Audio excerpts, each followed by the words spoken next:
Assalamualaikum warahmatullahi wabarakatuh. Kami peserta Latsar CPNS PPSDM dari golongan 3, angkatan 3, kelompok 2, Pemerintah Kabupaten Bekasi. Anggota kelompok kami ada saya, Dia Lismiadara Intan Permanasari, Sesara Sekar Murwidarsi, Tanti Rahmawati, dan Ari Afandi. Kami akan menganalisis tentang isu-isu yang ada di Indonesia, yaitu tentang pandemi COVID-19 di Indonesia. Latar belakang: kejadian munculnya pandemi virus corona atau yang lebih dikenal dengan COVID-19 mampu melumpuhkan aktivitas semua kalangan masyarakat yang dilakukan di luar rumah. Coronavirus merupakan keluarga besar virus yang menyebabkan penyakit ringan sampai berat, seperti common cold atau pilek, dan penyakit yang serius seperti MERS dan SARS. Penularannya dari hewan ke manusia dan penularan dari manusia ke manusia sangat terbatas. Masa pandemi COVID-19 tidak bisa dikendalikan secara cepat, sehingga membutuhkan penata laksanaan yang begitu tepat, baik dari pemerintah maupun masyarakat. Kami akan mengidentifikasi isu melalui 4 tahap. Yang pertama yaitu dengan metode pentahelix. Kami akan menganalisis isu yang ada selama pandemi COVID-19. Kemudian isu-isu tersebut akan kami analisis menggunakan analisis USG, yang nantinya kami akan tentukan isu prioritas. Dan isu prioritas tersebut akan kami bahas dalam diagram fishbone.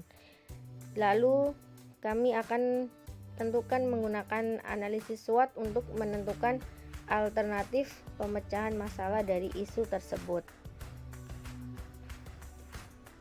Dari isu pandemi COVID-19, kami merangkum beberapa isu. Kami menemukan beberapa isu terkait pandemi COVID-19. Yang pertama yaitu adanya vaksin, kemudian pembelajaran daring, pengurangan tenaga kerja, rapid test, dan lumpuhnya sektor perekonomian. Selanjutnya akan dijelaskan oleh Dr. Ari Afandi. Selanjutnya dari kelima isu yang kita angkat di sini ada vaksin, pembelajaran daring, pengurangan tenaga kerja, rapid test, dan lumpuhnya sektor perekonomian. Kita analisis dengan metode USG, yaitu urgensi, seriousness, dan growth.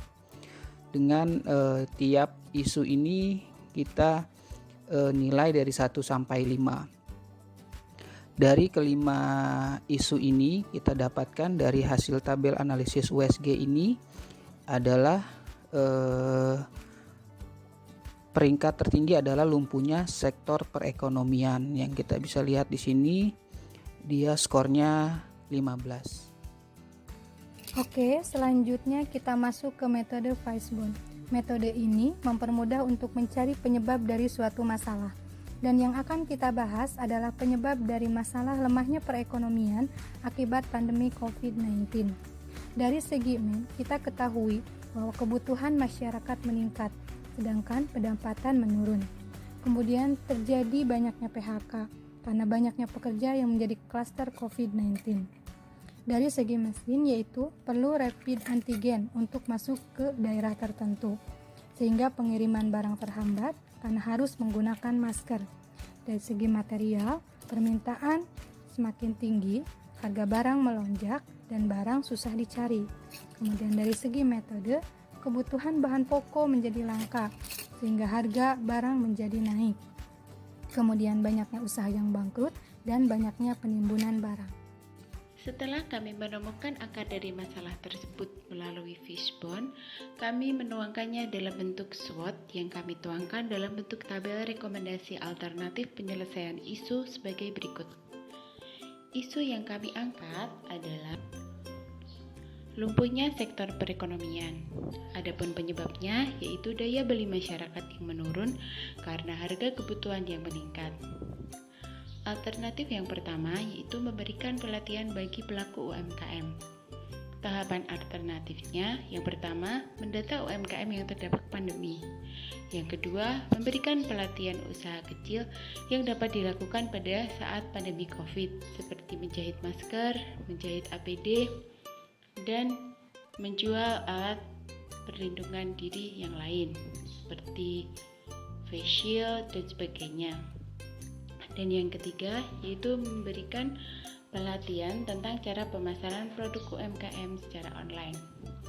Hasil yang diharapkan yaitu agar UMKM yang terdampak pandemik dapat bangkit dan dapat memasarkan produknya secara lebih luas.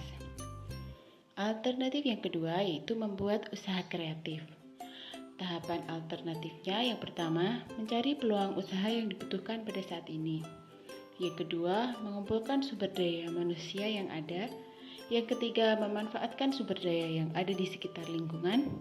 Yang keempat, membuat produk inovasi yang sedang dibutuhkan saat ini. Dan yang kelima, pasarkan dalam bentuk yang menarik. Hasil yang diharapkan yaitu agar terbukanya lapangan kerja baru bagi karyawan korban PHK. Alternatif yang ketiga yaitu mengucurkan dana bantuan pemerintah dengan lebih merata. Tahapan alternatif yang pertama, mendata kembali warga yang layak diberikan bantuan. Yang kedua, memastikan calon penerima bantuan. Dan yang ketiga, memastikan bantuan sampai ke tangan penerima bantuan. Yang keempat adalah memastikan pemanfaatan bantuan yang diberikan. Hasil yang diharapkan adalah untuk mengembalikan perekonomian pemerintah, harus memberikan bantuan dana agar masyarakat dapat membangun kembali perekonomiannya. Pihak yang terkait adalah pemerintah daerah. Sekian presentasi dari kami, kelompok 2, angkatan 3, Latsar CPNS 2021, Kabupaten Bekasi.